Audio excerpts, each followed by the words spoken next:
Vamos lá.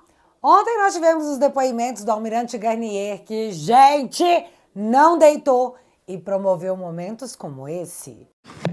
O senhor na polícia foi chamado para interrogatório, mas exerceu seu direito ao silêncio. Confere? Verdade, ministro. Certo. O senhor, vamos iniciar. Posso aduzir? Por favor. Eu exerci o direito de ficar calado por orientação do meu advogado, uma vez que naquele momento não haviam sido dados a conhecer as acusações contra mim. Apenas eu sabia pelo jornal. Aqui, o almirante deixou claro que teve que permanecer em silêncio lá na PF, porque foi intimado a depor sem saber do que estava sendo acusado. Só que é o Garnier que está sendo acusado de atentar contra a democracia. Contraditório, né? Mas foi bom porque todo mundo viu. Já o Anderson Torres foi feita a inacreditável pergunta que todo mundo já sabe a resposta. E a minuta que estava na sua casa, hein, seu Torres? Doutor Anderson, a minuta do golpe foi encontrada na sua casa.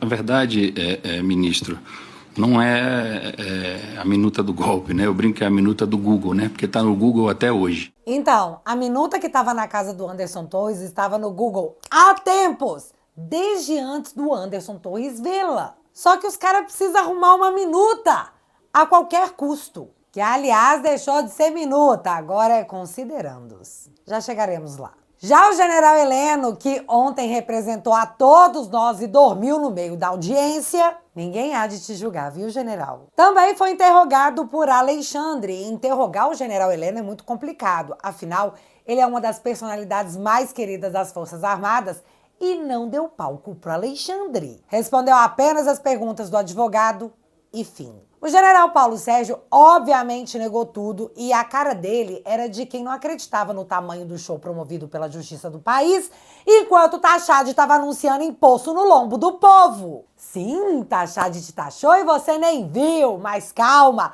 já já o seu bolso começa a doer. Mas galera, no meio disso tudo, algo me chamou a atenção, porque Alexandre estava faceiro, tentando ser ursinho pimpão. Engraçadinho ele. E isso me pareceu ser uma tentativa de transmitir a quem assiste que, nossa, nem parece o cara que quando ninguém estava olhando, já que estava em sigilo, ameaçou o Aldo Rebelo de prisão. Olha só, ele nem parece ser tão bravo assim. Devido à tensão e à circunstância, tanto para os réus quanto para o próprio Alexandre, muitas dessas piadinhas acabaram passando. Mas, na minha opinião, é difícil segurar por muito tempo. E foi o que aconteceu com o general Braga Neto. Veja. O senhor já foi preso ou processado alguma vez? Eu estou preso, presidente. Fora essa vez. Ora, essa vez não, senhor. Eu sei que o senhor está. Eu que decretei. Eu acho que ali pode ter escapulido que estava todo mundo assistindo, né, Alexandre? Na minha percepção, aquilo ali foi uma tentativa de humilhar o general. E se eu posso reforçar minha opinião de que Alexandre parecia estar no modo personagem para o ao vivo, eu trago a cena dele meio que esquecendo o nome do Felipe. Tão natural ele. O senhor se reuniu com o seu ex-assessor, Felipe Martins, né? O Felipe Martins. Felipe Magnitsky? Não, sério, parei.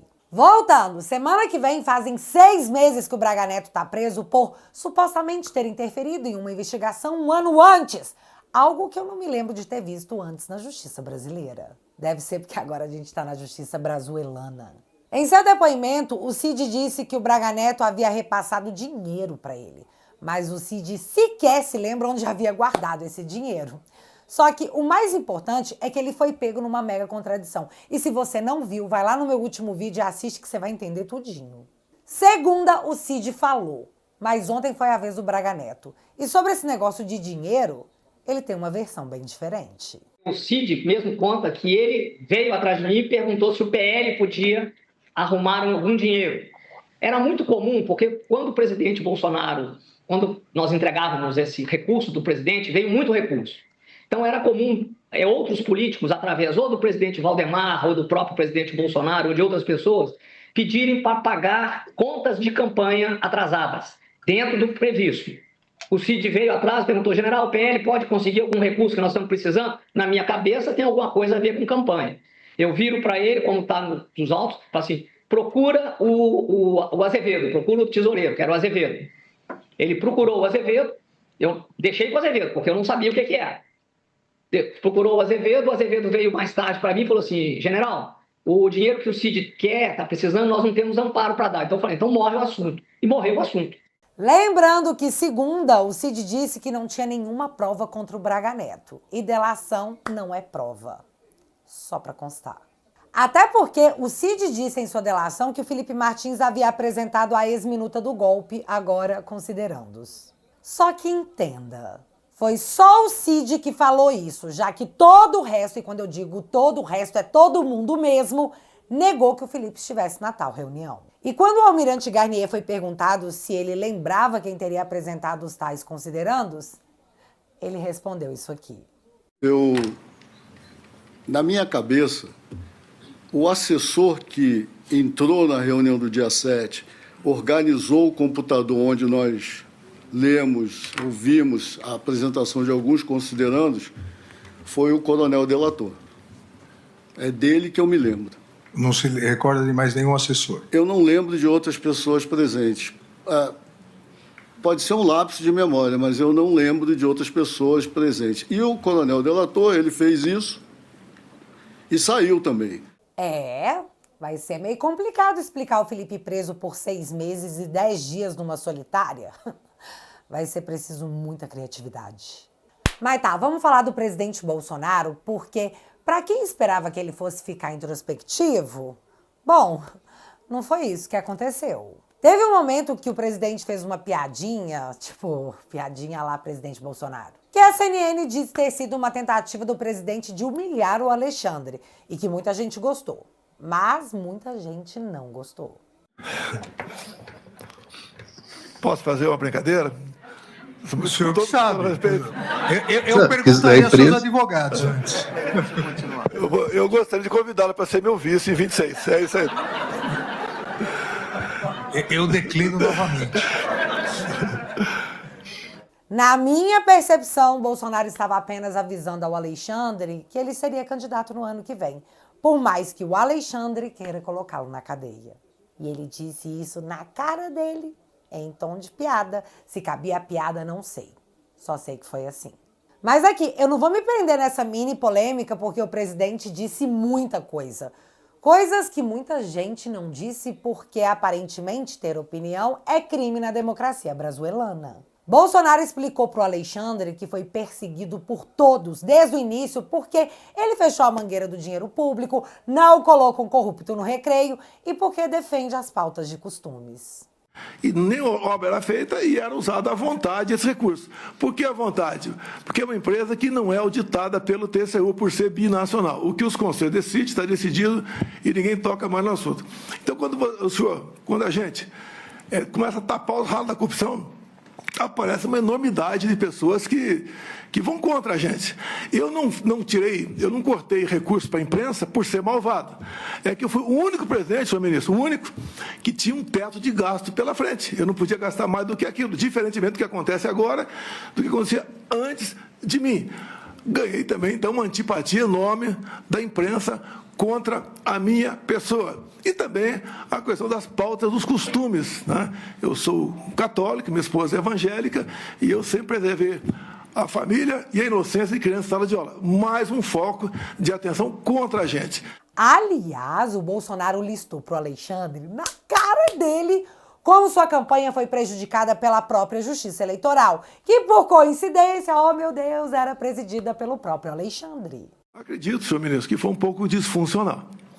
Eu não pude, por exemplo, por decisão do TSE, fazer live do Alvorada. Eu tinha que ir na casa de um conhecido para fazer uma live. Eu não pude, por ocasião do horário eleitoral gratuito, usar as imagens de 7 de setembro, usar as imagens minhas na ONU, usar imagem do outro candidato lá na comunidade do Rio de Janeiro, usando o gorro do CPX. Eu não podia usar imagens do enterro da rainha Elizabeth. eu não podia basicamente fazer nada, quase tudo era proibido. Houve decisão também que eu não podia baixar o preço do combustível, como se eu fosse baixar na canetada, isso aí. Eu fui acusado de muita coisa, inclusive pedófilo durante esse período. Agora, o outro lado podia tudo, até me acusar de genocida. Então, tudo isso aconteceu.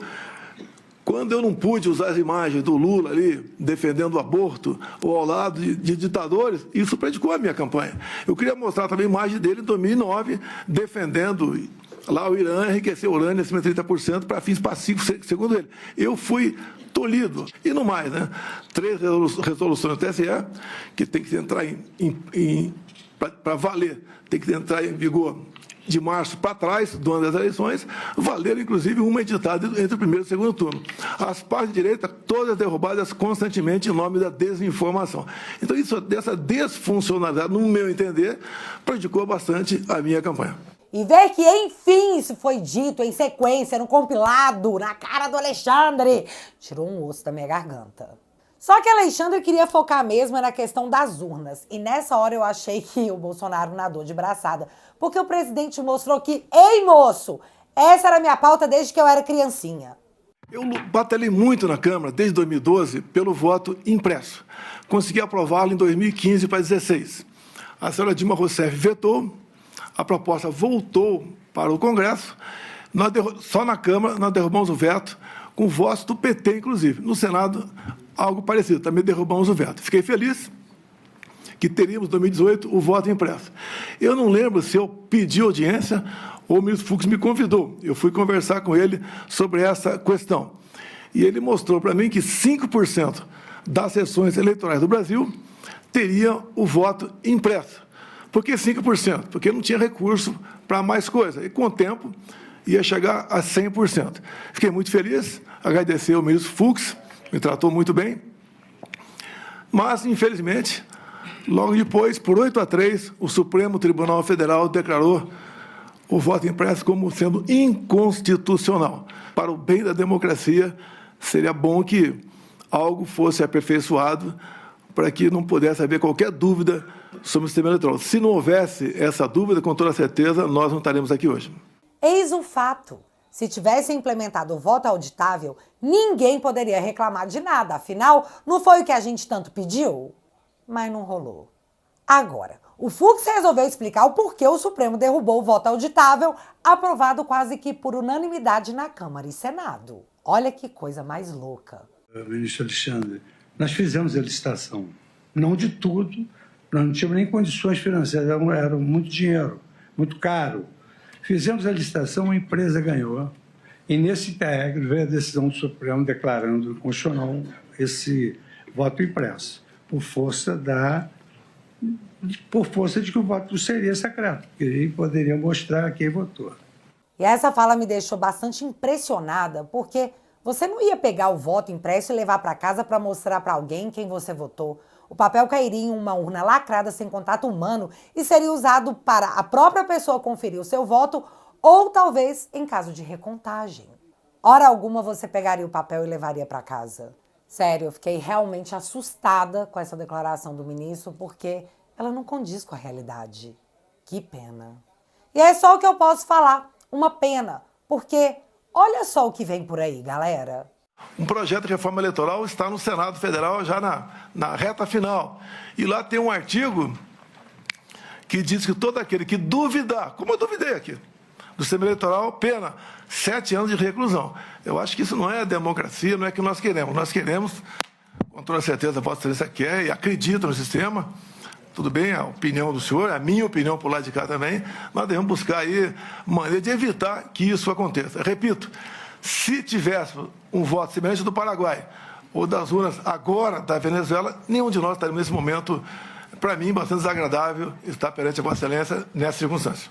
Cara, duvidar do sistema eleitoral pode se tornar crime passível de 7 anos de cadeia.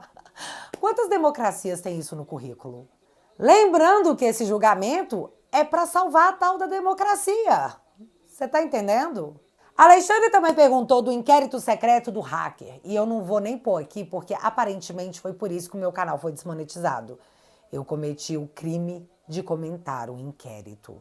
Muito bandida eu. E, cara, é muito doido porque o Bolsonaro ia falando e o Alexandre ficava meio que respondendo o presidente, que era o depoente. O juiz respondendo às alegações do depoente. Coisas que só uma democracia faz por você. Mas tá, na sequência, perguntado sobre a minuta, Bolsonaro falou que também queria saber cadê a minuta, já que ela não tá nos autos. Só que Alexandre disse que tá.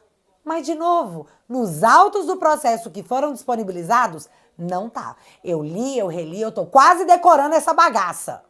E não tá, Alexandre. A minuta que pedia a prisão de Vossa Excelência não tá.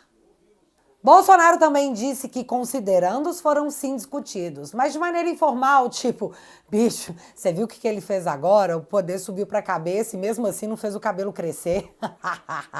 Cara, que medo, acabei de lembrar que piada ruim no Brasil da cadeia. E quando perguntado se queria dar um golpe, Bolsonaro ainda esfrega na cara que... Mas graças a Deus, esse movimento de caminhoneiros que abalou muito o governo Temer lá atrás, até na questão econômica, e eu falei nesse meu vídeo, né? A gente não pode parar o Brasil, porque as consequências nefastas da economia serão horríveis para todos nós brasileiros. E o nosso método de agir nunca foi o que o outro lado sempre fazia. Nós aqui nunca invadimos patrimônio público, os 4 anos do meu governo, nós não prejudicamos o direito de ir e vir, as nossas manifestações na Paulista, em Copacabana, em outros locais, não teve uma lata de lixo virada, só vai na delegacia, não tem oportunidade de ocorrência de um só telefone furtado ou roubado, ou seja, nós somos diferentes. Então essa dos caminhoneiros, apesar de eles estarem ali manifestando uma insatisfação, não seria dessa forma que nós aí buscaríamos atingir o nosso objetivo. Eu sempre defendi qualquer manifestação pacífica, seguindo a norma, a regulamentação, as leis, avisando as autoridades, e daí as nossas manifestações, até uma vez o Fux estava no Supremo, estava preocupado com o 7 de setembro, eu falei, fica tranquilo, nosso pessoal não tem esse problema. Mas mesmo assim, ministro, tinha um batalhão lá embaixo, lá na garagem, lá da presidência da República, né? Que a gente nunca sabe, pode acontecer algum imprevisto. Então, ao longo de 4 anos, senhor ministro Alexandre Moraes, eu não viu uma só ação provocada por mim, que desagou num local num outro rio que nós não achamos que fosse não ideal. O que o presidente deixou claro aqui é que ele já teve várias oportunidades de fazer algo e relembrou quando os caminhoneiros pararam em protesto. Pergunta lá pro Temer se caminhoneiro parado não faz suar o Cox. E agora os caras estão tentando me convencer que o Bolsonaro desmobilizou os caminhoneiros para tentar dar um golpe com cano de PVC, bolinha de gude, enquanto ele estava fora do país. Gente, por favor, né? Olha o quanto de tempo e dinheiro estamos gastando em algo tão patético. Não tem minuta, não tem materialidade, não tem assinatura, mas teve conversa de bar, teve desabafo, teve bravata e palavrão.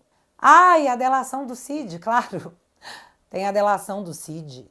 E a conclusão, para quem tem mais de 2 neurônios, é que após essas oitivas, a acusação de golpe de Estado não para de pé. Tanto que o moço do Instituto Chupa Lula foi lá no Twitter dizer que o Fux virou advogado do Bolsonaro. Porque o Fux fez perguntas. E vale lembrar, Fux é juiz de carreira. O Alexandre não.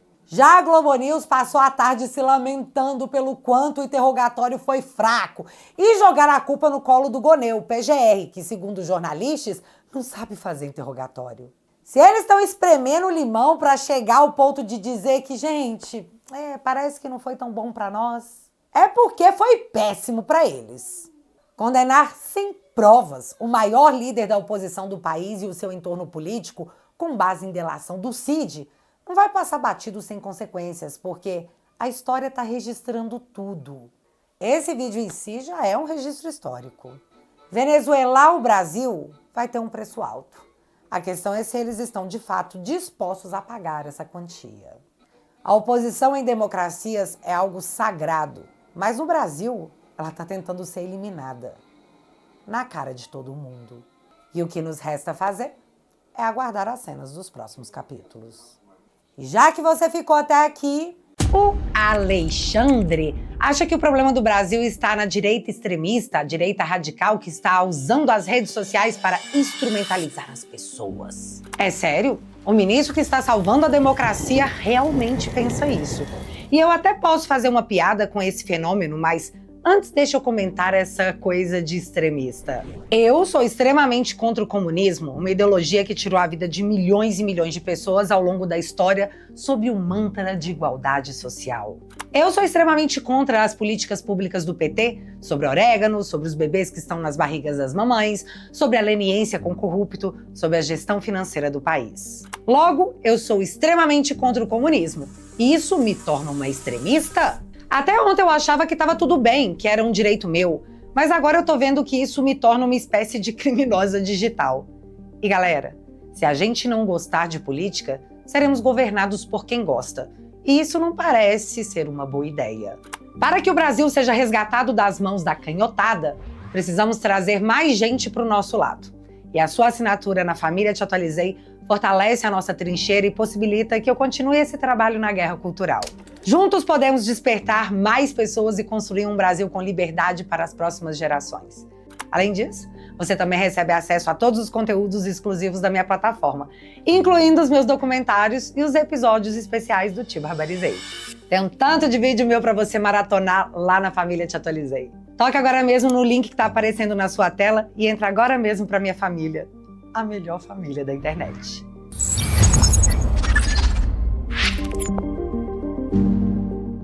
Enquanto eu faço esse tipo de vídeo, eu só penso no quanto eles podem querer me prejudicar por trazer uma coletânea explicada de fatos públicos. Mas talvez eles contem que essa informação não vai chegar ao eleitor médio, ou que talvez, se censurar as pessoas, esse conteúdo simplesmente pare de ser produzido. Sim, rapaziada, eu tenho medo, mas nós vamos com medo mesmo assim. Se você puder ser mais do que o meu parceiro, ser meu sócio nessa mudança que já começou, com 10 esbanjas por mês você financia o meu trabalho e entra para a melhor família da internet. Em troca, eu te ofereço conteúdos exclusivos. Para quem já é membro da família, não esquece de ir lá assistir o documentário sobre o Foro de São Paulo, que já está disponível. Agora, se você quiser assinar o plano vitalício, você leva de brinde esse copo mega exclusivo, porque se não for para irritar um petista, eu prefiro nem sair de casa. Vou deixar o link fixado aqui no primeiro comentário e desde já, muito obrigada. Mas agora eu quero saber de vocês. Você acredita que o núcleo 1, o núcleo do Bolsonaro, será condenado? Ou o golpe Tabajara com cano de PVC perdeu o fôlego da narrativa? Me conta aqui nos comentários que eu quero saber. Se você ainda não é inscrito aqui no meu canal, meu amigo, se inscreve e deixa seu like. Porque você já sabe, acontecendo alguma coisa de relevante ou irrelevante, a gente volta. Beijos, galera! Fui!